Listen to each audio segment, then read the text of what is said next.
I am delighted to be back in Ra, especially here in Nasau with you on my first talk today. It is an important day that we are here to celebrate.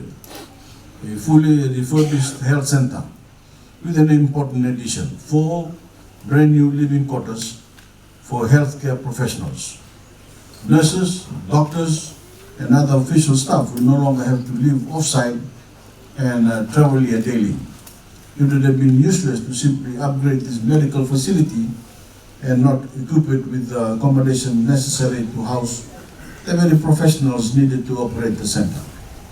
That would not have helped anyone. Instead, my government has invested more than $830,000 into this project to ensure that every single one of you have 24-hour access to a modern medical facility operated by qualified staff who are assigned by the Ministry of Health and Medical Services.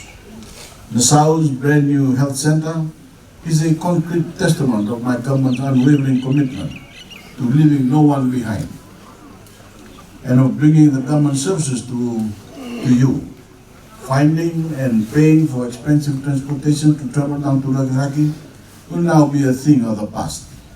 The 19 villages and approximately 4,300 Fijians that come under the Nasau medical area can breathe easier today, knowing that high-quality medical care is just around the corner.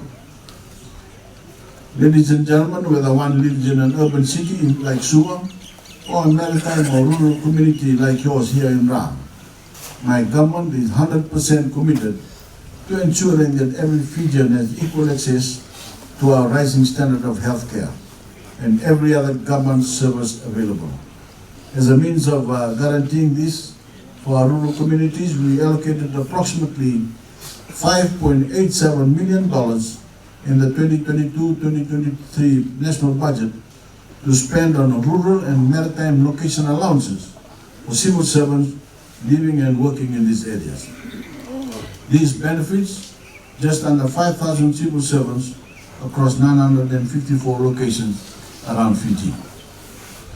With single officers receiving $1,200 per annum and married officers receiving $1,800 per annum in allowances, the decision for them to move to and work in non-urban centers becomes much more attractive for them and their families.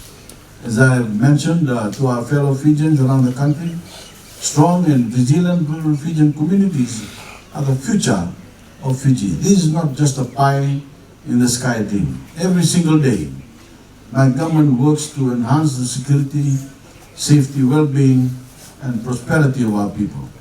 From investing $4.5 million in rural water projects here in Ra, to working towards 100% electricity coverage for the nation, and paying out more than $60 million as part of government's $180 inflation mitigation assistance, we have never shied away from the hard work and decisive leadership needed to guide our people forward. We want every single Fijian child to receive an education, so we moved to make school completely free of charge. We want every single Fijian household to be able to access information that is important to them. So we introduced a free-to-air wireless digital TV and radio platform and provide set-top boxes for wireless completely free for households with a combined annual income of $30,000 or less. Ladies and gentlemen, we are not in the business of wishing. We are in the business of doing. Our obligation from day one has been to the people of Fiji, and that is exactly how it will remain. I will be opening the Ra Provincial Council meeting this week, where we will be having robust discussions on issues affecting the people of Ra, such as land, fishing grounds, traditional knowledge, and culture. The only way forward is to work as one. This is what it means for Fijians to be empowered, to bring essential services to them in their communities, so that we level the playing field of our society and we can all prosper together.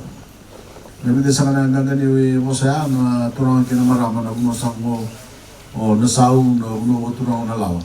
Tama yung matin tu teksa chicken na chicken ni ulo Nasau wali.